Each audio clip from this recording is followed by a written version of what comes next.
आज की हमारी वीडियो का टॉपिक है बार। आज हम बार के बारे में बात करेंगे। तो बार को समझने के लिए वीडियो को एंड तक देखते रहें, क्योंकि अगर आप वीडियो को स्टार्टिंग से एंड तक देखेंगे तभी आपको टॉपिक जो है अच्छी तरह से समझ आएगा। तो सबसे पहले सभी ने जो बोर्ड मास का रूल है वो किया है, बट बोर्ड मास का जो रूल है वो पूरा रूल होता है वी बोर्ड मास। ठीक है, अब इसमें देखो जो बी है, बी का मतलब है ब्रैकेट, ओ का मतलब है ऑफ, एम का मतलब डी का मतलब है डिवाइड, एम का मतलब है मल्टीप्लाई, ए का मतलब है ऐड, एस का मतलब है subtract. Subtract minus, add plus, ये मल्टीप्लाई, यहाँ पे डिवाइड का सिंबल, ऑफ का मतलब भी मल्टीप्लाई है, और ब्रैकेट है तो कोई भी ब्रैकेट हो सकती है आपकी ऐसे। उसके बाद जो V है, V का मतलब है विनकुलर, और जिसे हम बार ही बोल सकते हैं, बार। ठीक है, तो ये पूरा जो फॉर्मूला है विनकुलर या बार होता है। तो आज हम बार की बात करेंगे, क्योंकि ये सभी तो आपको पता है कि जब भी किसी क्वेश्चन को मैथ में सोल्व करना है तो एक रूल को फॉलो करना होता है जो हमें बोर्ड मास सिखाया जाता है, बट वो पूरा जो रूल है वो वी बोर्ड मास होता है। तो वी का मतलब क्या है, विनकुलर, या जिसे हम बार बोल सकते हैं सिंपल लैंग्वेज में। तो आज हम बार की बात करेंगे कि बार का क्या कंसेप्ट है। क्लियर? तो सबसे पहले मैं एग्जाम्पल के लिए एक नंबर ले लेता हूं, कोई भी नंबर, जैसे मेरे पास है 1/3। ठीक है, तो 1/3 जो है इसका मतलब क्या है कि 1 को 3 के साथ डिवाइड करना है। तो जब हम 1 को 3 के साथ डिवाइड करेंगे तो हमारा जो आंसर है कुछ ऐसा आएगा, और ये जो आंसर है ये इन्फिनिटी तक चलता जाएगा। मतलब क्या है कि ये जो नंबर है कंप्लीट डिवाइड नहीं होगा। ठीक है, अब देखो 1/3 का मतलब क्या है कि 1 को मैं यहाँ पे लिखूंगा और 3 को बाहर लिखूंगा।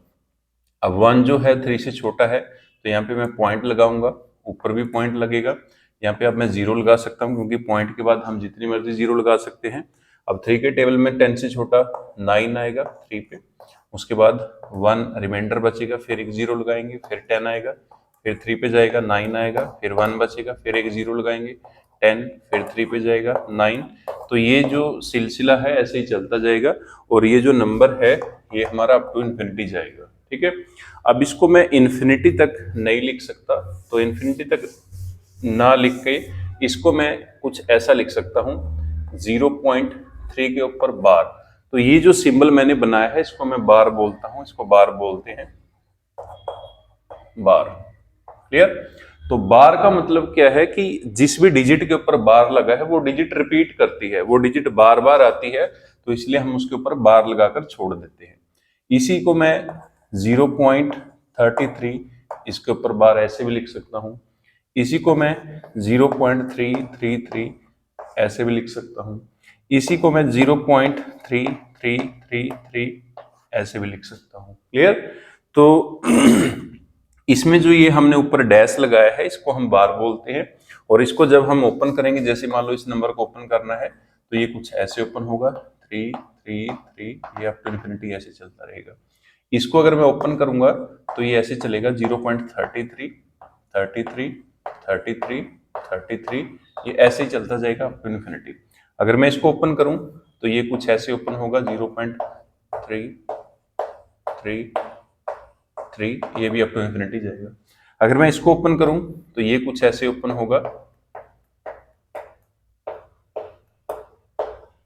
ये भी ऐसे चलता रहेगा। ठीक है, तो इनको इतने बार लिखने की बजाय हम उसके ऊपर बार लगाकर छोड़ देते हैं, तो हमारा जो नंबर है कुछ ऐसा बना होगा। ठीक है, उसके बाद नेक्स्ट है कुछ और पैटर्न की बात करते हैं। उसके बाद फिर हम बार को सोल्व करना सीखेंगे कि बार को हम कैसे सोल्व कर सकते हैं। अब मेरे पास है 0.23 23 23 23 अप टू इन्फिनिटी।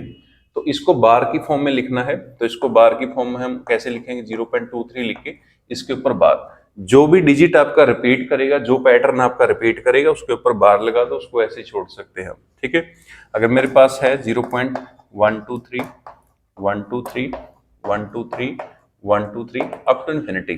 तो इसको मैं लिखूंगा 0.123 और इसके ऊपर मैं बार लगा दूंगा, ठीक है।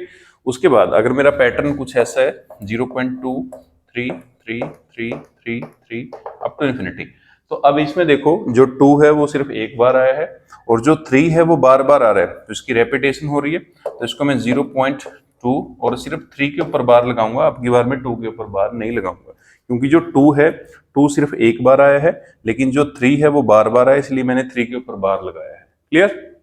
तो ऐसे कुछ पैटर्न बनते हैं तो जिनको हम बार से रिप्रेजेंट करेंगे। अब हम सीखेंगे कि बार को सोल्व कैसे करना है। तो स्टार्ट करते हैं सबसे पहले इस क्वेश्चन से। तो 1/3 को मैंने लिखा है 0.333, तो इसको मैं 0.3 के ऊपर बार लगा के लिख देता हूं। तो इसको सोल्व करना सीखेंगे सबसे पहले। तो इसमें क्या है, सबसे पहले इस नंबर को बिना बार और बिना पॉइंट के हम कितना लिख सकते हैं, 3। तो इसमें देखो ना मैंने बार लगाया है ना ही मैंने पॉइंट लगाया है, तो मैंने लिख लिया नंबर को 3। डिवाइड कर देना है इसको, जितने डिजिट के ऊपर बार लगा है उसको उतने ही 9 के साथ डिवाइड कर देना। एक डिजिट के ऊपर बार है तो यहाँ पे एक 9 लिखना है। अगर यहाँ पे 2 डिजिट के ऊपर बार होता तो यहाँ पे हम 2 9 लिखते। अगर 3 के ऊपर आएगा तो 3 9 लिखेंगे, ठीक है। वो सारे केस करेंगे हम। तो ये हमारा बार भी रिमूव हो गया और हमारा जो पॉइंट है वो भी रिमूव हो गया। अब इसको सिंप्लीफाई कर लो, तो सिंप्लीफाई करेंगे 3 1 जा 3, 3 3 जा 9, तो हमारा आंसर आया 1/3। तो जहां से हमने शुरू किया था, हमारा क्वेश्चन स्टार्ट हुआ था 1/3 से, तो वापस से हम फिर उसी फ्रैक्शनल फॉर्म में, जो फ्रैक्शन फॉर्म थी उसी पे पहुंच गए। तो हमारा जो आंसर है 0.3 बार का 1/3 आ गया। क्लियर? उसके बाद दूसरा अगर मैं लूं एग्जाम्पल 0.33, इसके ऊपर बार, तो इसमें क्या होगा, इसमें देखो दोनों के ऊपर बार लगा है, तो मैं इसको लिख सकता हूं, पहले 33 लिखूंगा मैं, क्योंकि दोनों के ऊपर बार है तो 33 लिख लिया। डिवाइड, अब जितने डिजिट के ऊपर बार है उतने 9 लिखने हैं, तो 2 डिजिट के ऊपर बार है तो नीचे में 2 9 लिखूंगा। क्लियर? अब इसकी कटिंग कर दो, 33 1 जा 33, 33 3 जा 99, तो आंसर आ गया मेरा 1/3। वापस से फिर मेरा वही आंसर आएगा। क्लियर?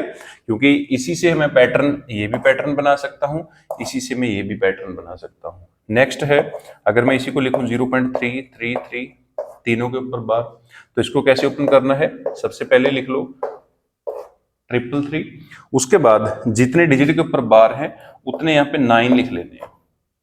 क्लियर? तो 1 आएगा, यहाँ पे 3 आएगा, तो आंसर आ गया मेरा 1/3। वही आंसर फिर आ गया, ठीक है। तो ये भी जो पैटर्न है हमने इसी नंबर से लिखा है। तो ऐसे कुछ पैटर्न है तो हम उसको ऐसे सोल्व कर सकते हैं, बार को जो है रिमूव कर सकते हैं। नेक्स्ट, अगली जो नेक्स्ट पजल है उसको सोल्व करेंगे। नेक्स्ट है, नेक्स्ट प्रॉब्लम 0.23, सिर्फ 3 के ऊपर बार है। अब की बार जो 2 है उसके ऊपर बार नहीं है, तो इसको कैसे सिंप्लीफाई करना है, सबसे पहले इसको लिखो बिना बार और बिना पॉइंट के, हम कितना लिखेंगे 23। उसके बाद फिर जिसके ऊपर बार नहीं है वो इसमें से माइनस कर देना है। अब इसके ऊपर बार नहीं है तो इसको माइनस कर दो। डिवाइड, अब जिसके ऊपर बार है उसका 9 लिखना है नीचे, एक डिजिट के ऊपर बार है तो एक 9 लिखा मैंने। उसके बाद फिर क्या करना है, पॉइंट के बाद, पॉइंट से अगर मैं देखूं तो ये मेरा कौन सा हाथ है, राइट हैंड साइड। अगर पॉइंट से राइट हैंड साइड कोई ऐसा नंबर है, कोई ऐसा डिजिट है जिसके ऊपर बार नहीं है, तो उसका हमें इसके साथ एक 0 या जितने भी डिजिट है उतनी 0 लिखनी पड़ेगी। तो हमारे पास एक डिजिट है बिना बार का, तो मैंने एक 0 लिखी है। अगर आपके पास 2 डिजिट हैं तो यहाँ पे 2 डिजिट 2 0 लिखेंगे हम। अब 23 में से 2 माइनस कर दो, कितना आएगा 21, और नीचे आएगा 90, तो 21/90। अब इसकी कटिंग अगर होती है तो इसको कटिंग कर लो और इसको रिड्यूस फॉर्म में लिख लो। 3 से कटिंग करेंगे 7 आएगा, इसकी 3 से कटिंग कर दो 30 आएगा। तो मेरा जो फ्रैक्शन है वो कितना आ गया, 7/30। क्लियर? तो अगर आप 7 को 30 के साथ डिवाइड करोगे तो आपका आंसर जो है कुछ ऐसा आएगा। आप मोबाइल से इसको डिवाइड करके देख सकते हो, तो आपका आंसर कुछ ऐसा लिखा जाएगा। क्लियर? तो इसको आप मोबाइल से डिवाइड कर लो या आपके पास कैलकुलेटर उससे डिवाइड कर लो। तो 7 को अगर 30 से डिवाइड करेंगे तो आपका आंसर ये आएगा। और इसको मैं अगर बार की फॉर्म में लिखूं, क्योंकि इसमें देखो 2 तो सिर्फ एक बार आया है और जो 3 है वो रिपीट कर रहा है, बार बार आ रहा है, तो उसके ऊपर मैं बार लगा देता हूं और वही हमने यहाँ से शुरू किया था। क्लियर? तो आपका जो क्वेश्चन है वो फ्रैक्शनल फॉर्म में 7/30 था, तो हमने बार को सिंप्लीफाई किया है और हमारा जो फ्रैक्शन है वो कितना है 7/30। क्लियर? नेक्स्ट पजल लेते हैं। नेक्स्ट केस जो है बार का, नेक्स्ट है 0.23 अगर मैं दोनों के ऊपर बार लगा दूं तो दोनों के ऊपर बार आ गया। तो सबसे पहले मैं इसको लिखूंगा 23, उसके बाद डिवाइड। अब देखो जितने डिजिट के ऊपर बार हैं उतने ही नीचे 9 लिखने हैं।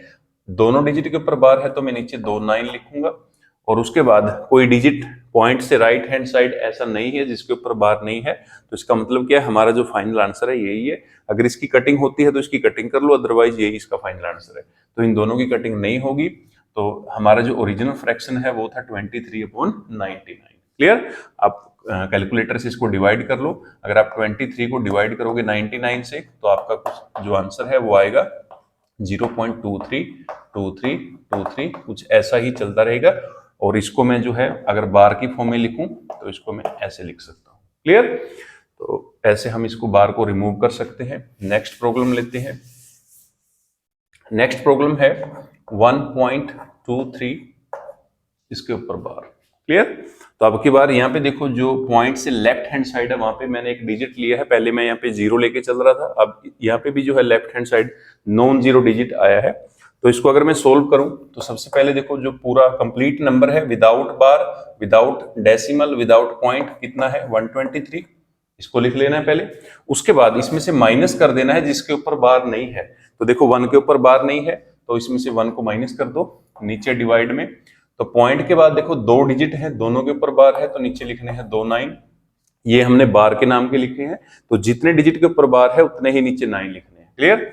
उसके बाद जो पॉइंट से लेफ्ट हैंड साइड, पॉइंट से जो लेफ्ट हैंड साइड डिजिट है उसका नीचे कोई रोल नहीं है तो उसका कुछ भी नहीं लिखना है। अब देखो पॉइंट से इस साइड, जो पॉइंट से लेफ्ट हैंड साइड है, 1 लिखा है, 1 लिखा है यहाँ पे, तो 1 का जो है नीचे कोई रोल नहीं है तो 1 का कुछ नहीं लिखना है। तो यही हमारा फाइनल आंसर है। अब 123 में से 1 माइनस करेंगे कितना आएगा 122, और नीचे आएगा 99। क्लियर? अब अगर इन दोनों की कटिंग होती है तो कटिंग कर दो, अगर इन दोनों की कटिंग नहीं होती तो यही हमारा फाइनल आंसर है। अगर आप 122 को 99 से डिवाइड करो तो आपका जो आंसर है वो कुछ ऐसा आएगा 1.232323 अप टू इन्फिनिटी, और ये जो आंसर है ऐसा ही चलता रहेगा। और इसको मैं क्या लिख सकता हूँ 1.23 लिख के उसके ऊपर बार लगा दूंगा, तो वही फिर से हमारा जो ओरिजिनल जहां से हमने शुरू किया था वही फिर बन जाएगा। क्लियर? तो ऐसे हम जो बार को है सिंपली सोल्व कर सकते हैं। नेक्स्ट अगला जो केस है उसको लेते हैं। नेक्स्ट केस है 1.2, सिर्फ 3 के ऊपर बार। क्लियर? तो सबसे पहले क्या करना है, इसमें इसको लिख लो 1 2 3, इसको लिख लेना है। उसके बाद जिसके ऊपर बार नहीं है उसको माइनस कर दो। अब देखो 3 को छोड़ के कितना बचा है 12, तो इसमें से 12 को माइनस कर देना है। उसके बाद अब देखो 3 के ऊपर बार है तो इसके नाम का नीचे क्या लिखना है 9, जितने डिजिट के ऊपर बार है उतने 9 लिखने हैं। और पॉइंट से राइट हैंड साइड ये जो डिजिट है, ये डिजिट बिना बार का है तो इसकी हमें क्या लिखनी है, इसके साथ 0 लिखनी है। ठीक है? तो ये जो 2 है इसकी हमने 0 लिखी है, और ये जो 3 है जिसके ऊपर बार लगा है उसका हमने 9 लिखा है। ठीक है? जो पॉइंट से लेफ्ट हैंड साइड डिजिट है इसका नीचे कोई रोल नहीं है, उसका कुछ नहीं लिखना है। अब 123 में से 12 को माइनस करो तो 3 - 2 1, 2 - 1 1, और ये 1 आएगा और नीचे आ गया 90। अब इसकी कटिंग कर दो तो कटिंग कर सकते हैं हम। 3 3 जा 9, 2 3 7 जा 21, 3 3 जा 9 0।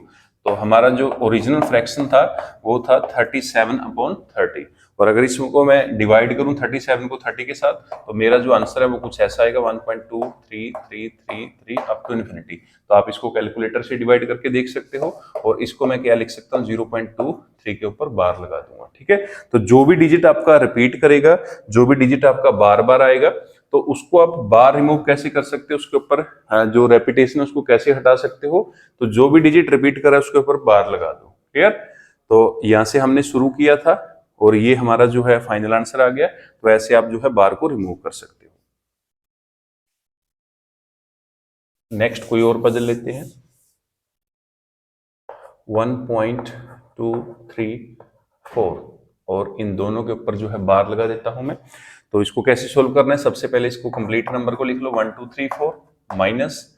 अब देखो 12 के ऊपर बार नहीं है, पॉइंट भूल जाओ, यहाँ पे पॉइंट लगा है, सिर्फ बार वाले को छोड़ देना है, उसके अलावा जो नंबर है उसको लिख लो 12। 12 के ऊपर बार नहीं लगा है, और इसको डिवाइड कर देना है। ये दोनों डिजिट के ऊपर बार है तो इसका हम 2 9 लिखेंगे। एक डिजिट के ऊपर बार है तो 1 9, 2 के ऊपर बार है तो 2 9 लिखना है। ठीक है? अब पॉइंट से जो इस साइड, जो पॉइंट से राइट हैंड साइड विदाउट बार का डिजिट है उसका हमें 0 लिखना है। तो ये जो 2 है, क्योंकि इसके ऊपर बार नहीं है तो इसका हमने 0 लिखा है। ये जो 2 डिजिट है इनके ऊपर बार लगा है तो इनके 2 9 लिखे हैं। क्लियर? अब इसको माइनस कर लो, 4 - 2 2 आएगा, 3 - 1 2 आएगा, उसके बाद यहाँ पे भी 2 और यहाँ पे 1 आएगा और नीचे आएगा 9 9 0। अब इसकी 2 पे कटिंग कर सकते हैं, 2 से कटिंग कर लो 6, उसके बाद 1 1 2 4 जा 8, 2 9 जा 18, 2 5 जा 10। ठीक है, उसके बाद 2 6 8, तो इसकी जो कटिंग है 3 से नहीं होगी। उसके बाद तो ऐसे ही हम इसको छोड़ सकते हैं, अगर आगे कटिंग होती है तो इसकी कटिंग कर सकते हो, अगर कटिंग नहीं होती तो इसको ऐसे ही छोड़ दो। तो हमारा जो ओरिजिनल फ्रैक्शन है ये आ गया। और अगर आप इसको इसके साथ डिवाइड करोगे तो आपका जो आंसर है वो कुछ ऐसा आएगा, 1.2343434 अप टू इन्फिनिटी। क्लियर?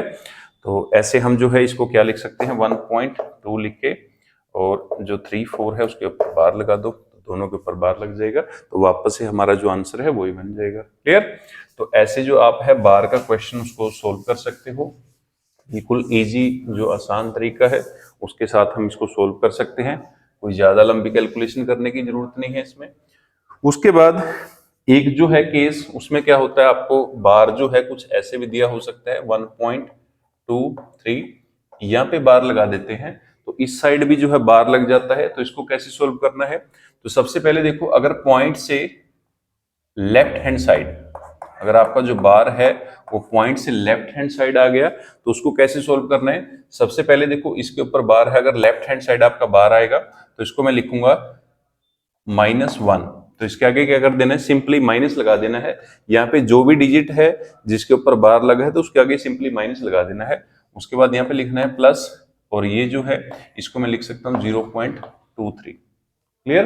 तो ऐसे हम इसको सिंपली सोल्व कर सकते हैं। ठीक है, उसके बाद कोई और केस ले लो, जैसे मेरे पास है 13.46 और दोनों के ऊपर बार लगा दूं मैं। ठीक है, तो इसको कैसे सोल्व करना है, सबसे पहले अगर आपका पॉइंट से लेफ्ट हैंड साइड बार आता है तो उसके आगे सिर्फ आपको माइनस लगा देना है, तो माइनस का 13 लिख लो प्लस 0.46। क्लियर?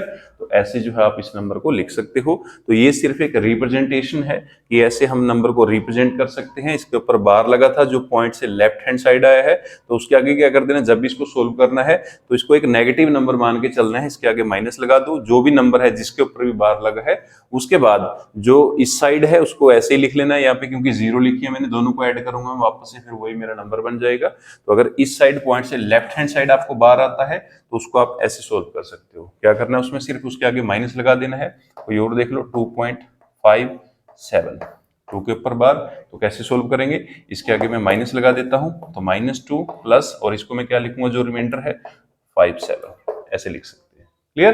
तो ऐसे हम जो है हमारा बार उसको रिमूव कर सकते हैं। तो ये था हमारा आज का जो बार का कंसेप्ट है कि कैसे हम बार को जो है सिंप्लीफाई कर सकते हैं, बार को हम सोल्व कर सकते हैं। एक बार का जो है दूसरा भी क्वेश्चन होता है, बार की एक दूसरी भी फॉर्म होती है। उसमें क्या होता है, मान लो मेरे पास कोई क्वेश्चन है 2 + 3 - 5 + 6 और इसके ऊपर मैं बार लगा देता हूं। क्लियर? तो अब इसमें क्या है, सबसे पहले अगर मैं देखूं कि इसके अंदर ऑपरेशन कौन से है, एक प्लस है, एक माइनस है, एक प्लस है और एक ऊपर बार लगा है। ठीक है, तो अगर मैं बोर्ड मास के हिसाब से देखूं तो उसमें देखो बार लगा है तो बार जो है बोर्ड मास में नहीं आएगा। लेकिन अगर मैं इसको वी बोर्ड मास के हिसाब से देखूंगा तो वी सबसे पहले आता है, वी का मतलब विनकुलर, जिसका मतलब क्या है बार। ठीक है, तो यहाँ पे बार लगा है। तो इसमें क्या है कि प्रेफरेंस जो है, क्वेश्चन शुरू कहां से करना है, तो जहां पे बार लगा है वहीं से क्वेश्चन को शुरू करना है। क्लियर? तो अगर मैं इसको सोल्व करना शुरू करूं तो इस क्वेश्चन में बार का मतलब क्या है, इस क्वेश्चन में बार का सिर्फ ये मतलब है कि आपको जो क्वेश्चन है वो यहां से शुरू करना है। आपका जो क्वेश्चन है यहां से स्टार्ट होगा, इसका सिर्फ इतना मीनिंग है। अब देखो इसको कैसे सिंप्लीफाई करना है, 2 + 3 माइनस, अब यहाँ पे जो ये पोर्शन है आपका, इसको हम ब्रैकेट के अंदर लिख देंगे और ये जो बार है अपने आप रिमूव हो जाएगा। ठीक है, तो इसका सिर्फ ये मतलब है कि प्रेफरेंस किसको देनी है, आप क्वेश्चन को शुरू कहां से करोगे, तो इसका सिर्फ इतना ही मीनिंग है। अब इसको सोल्व कर लो, तो 2 + 3 - 5 और 6 को ऐड कर दो 11, उसके बाद आप ऐड कर दो इसको, 2 और 3 कितने हो गए 5 - 11, तो क्वेश्चन कितना, आंसर जो है मेरा कितना है -6। क्लियर? और अगर आप इसको मान लो कि इसको जो है बार को ना समझो कि यहाँ पे बार जो है इसका आपको नहीं पता है, तो आप गलती कैसे करोगे? देखो अगर मैं इसको विदाउट बार को सोल्व करूं तो 2 + 3 - 5 + 6, ठीक है। अब 2 और 3 कितने हो गए? 5 - 5 + 6। अब ये 5 प्लस का है, ये माइनस का, 0 + 6, तो 0 + 6 कितना आंसर आएगा? 6। तो एक साइड तो हमारा आंसर आया है -6, और दूसरा अगर हम विदाउट बार इसको सोल्व करें तो आंसर आया है हमारा 6। तो ये जो आंसर है आपका गलत है और ये जो आंसर है आपका ठीक है, ठीक है। तो इसको सोल्व कैसे करना है? तो क्वेश्चन जो है हमारा यहाँ से स्टार्ट होगा, बार से शुरू करना है, और बार को सिंपली कैसे रिमूव करना है, उसको सिर्फ जिसके ऊपर बार लगा है उसको ब्रैकेट में लिख लो, और ब्रैकेट से ही क्वेश्चन को शुरू करना है, क्योंकि आगे जो आपका ये रूल है बोर्ड मास का वो स्टार्ट हो जाता है, क्योंकि बोर्ड मास में देखो बी का मतलब क्या है? ब्रैकेट। तो आप क्वेश्चन को ब्रैकेट से शुरू करोगे, तो अगर आप ब्रैकेट से शुरू करोगे, इसको सिंप्लीफाई कर लो, तो आपका आंसर जो है बिल्कुल ठीक आएगा। और अगर आप इसको विदाउट बार या बार को ना समझो उसकी तरफ से शुरू करोगे या उसको सोल्व करके देखोगे, तो आपका आंसर जो है टोटली डिफरेंट आएगा, तो आपका आंसर जो है गलत हो जाएगा। तो ये जो कंसेप्ट है आपको सिर्फ बोर्ड मास बताया जाता है, बट ये कंप्लीट जो होता है वो वी बोर्ड मास होता है। तो वी क्या है? विनकुलर, जिसको हम बार बोलते हैं, ठीक है। तो बार का ये कंसेप्ट था। तो इस क्वेश्चन में जो है बार का जो हमने पिछला कंसेप्ट किया है पॉइंट वाला या डेसिमल वाला, तो वो नहीं था। इसमें सिर्फ ये था कि हमें जो क्वेश्चन को प्रेफरेंस है वो कहाँ से देनी है। क्लियर?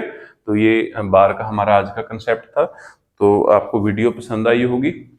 आगे इसको आप सेंड कर सकते हो, अपने जो फ्रेंड हैं उनके पास भेज सकते हो, अगर उनको भी बार का कंसेप्ट क्लियर नहीं है, या कोई भी जिसको बार का कंसेप्ट क्लियर नहीं है, बार का कंसेप्ट समझ में नहीं आता, तो आप उसके साथ वीडियो को शेयर कर सकते हो। चैनल को लाइक करें, सब्सक्राइब करें, और आगे से आगे जो है शेयर करते रहें। Thank you.